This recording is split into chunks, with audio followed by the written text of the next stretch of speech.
You know the funny thing, so I know it's kind of like one of those big shows that's out right now on Netflix, but The Social Dilemma, have you heard of that?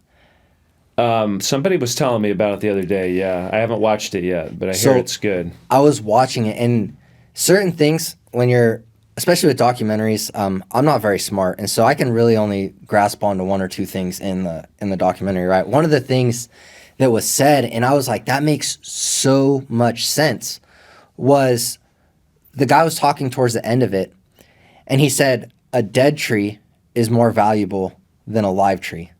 A dead whale is more valuable than a live whale, meaning what you produce from that raw material is more valuable than the life itself. And as of right now, we live in a time, and whether we think about this, I knew this, but I didn't think about it like this.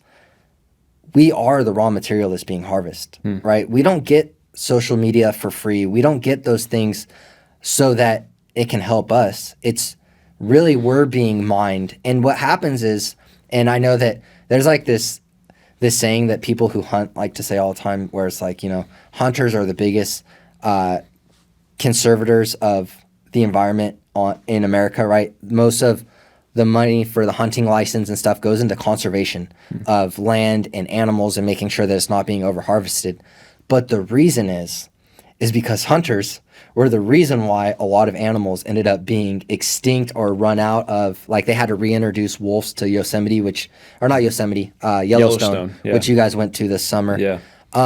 Even, you see that happening still with like elephants and what's the one? Oh, the rhinos. The rhinos in Africa are just, the white rhino, I think, is almost completely gone. We learned about that on a trip last year to San Diego Zoo.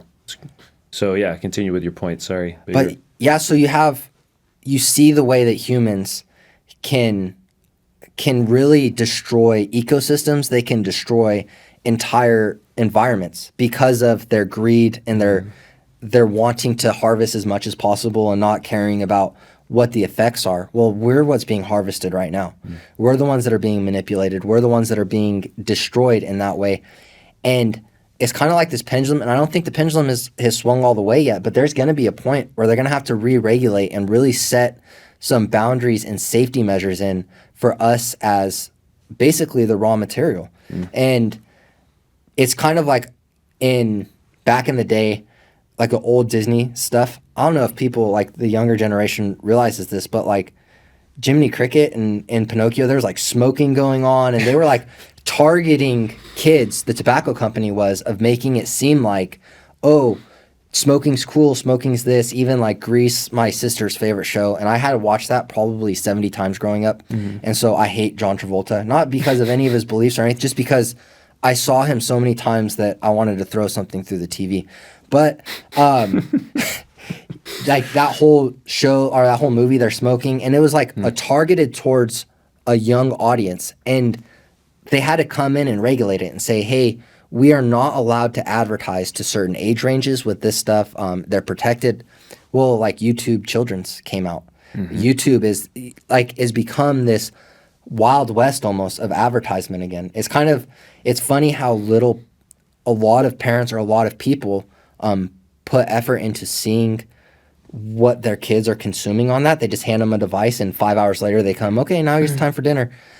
But like, remember that Momo craze?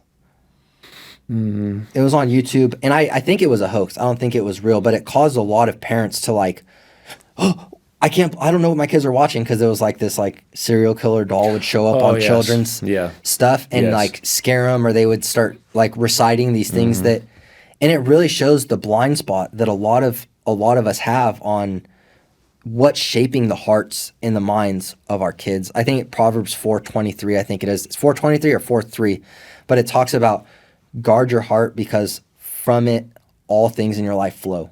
Like everything that you do is an overflow of your heart, and that's why I really appreciate what you guys do with your kids and protecting that.